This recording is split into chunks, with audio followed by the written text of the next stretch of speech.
Hello everybody and welcome on today's video. Today we are going to have a look at this little weeping willow, and that's how he looks today. So let's maybe bring the camera in for a closer look. So this is the top of the tree. You can see the nice blue sky here in Belgium.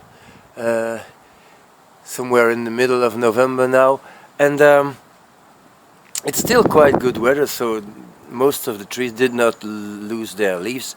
But you see, this tree has one big branch, and well, since it is a willow, it was a part of it was just a cutting, but I don't seem to have a big success with willows, because if you look at the rest of the tree, this part, well, it completely died off. So this whole part is dead, this part is dead, and well, as I look to this tree, I don't feel that willows are really callousing over, and or do it really slow. I don't see any green here, so it's just well, yeah, there's nothing happening to heal here. So what I'm going to do now, I can do two things. I can I can throw this away because this will never become a good bonsai, or I can try to hollow this out and maybe do something like that. But maybe I can make some kind of a raft with this. So before we start getting the tree out of the pot, this is another weeping willow.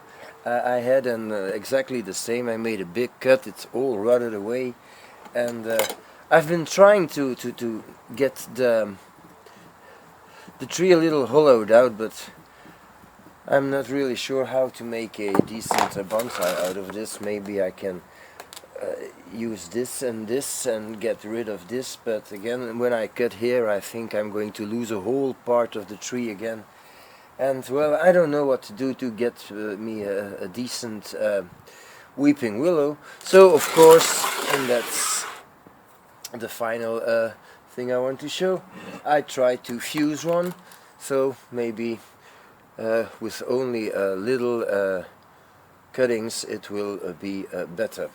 So this is something we will have to wait to see how it works. So now, getting this one out of the pot. They root easily, willows, but they don't like to be cut in, I think, and when you make big cuts, well, you surely should not make them too close to the trunk, because most of it will die off then. Maybe it's better to just make if you want to remove this branch, for example, maybe cut here and wait for the tree to die back and then break it off. So what I want to do now is get a fair part of this big dead wood off, and then plant the tree in a pot. So I added a few pieces of wood here, so to give the tree some support, and then I'll fix the tree here in the pot, just with a little piece of wire. So I'm going to stick the wire through the pot.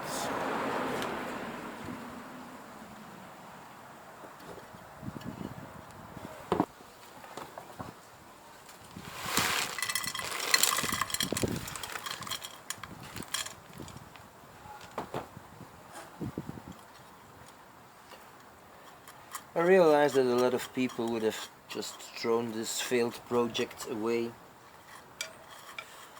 But I have always some difficulty to do that, because, well, It's a living thing, you know.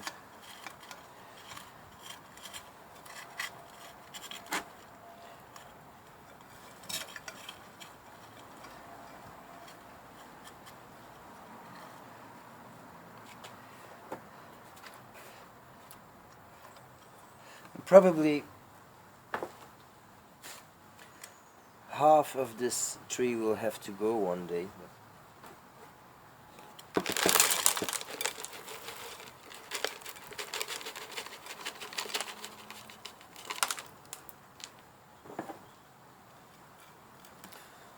Trying to push these roots down, cover them up. So I just covered it up completely.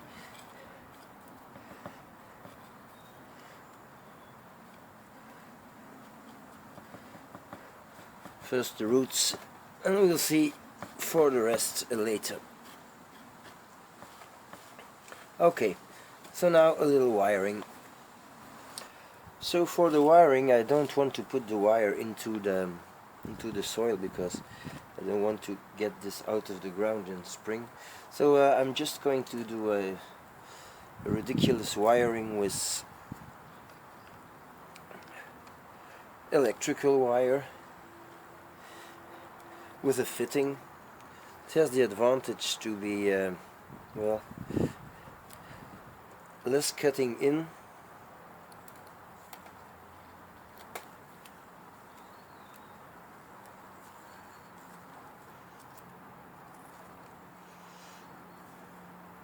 And the core is copper, so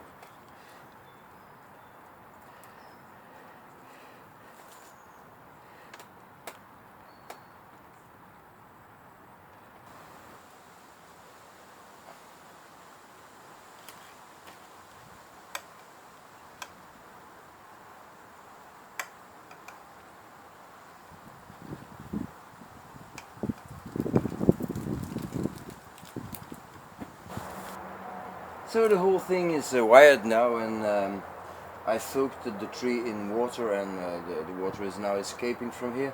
So maybe we get ourselves a nice little raft or multi-trunk weeping willow, and this little curve will of course get less S-shape when the wire is removed. It will not stay like that, and probably the top will start here, is a nice little bud here, and I'll cut back somewhere in spring up to here. So yeah, we'll see what it does. In the meantime, thank you for watching, and see you next time.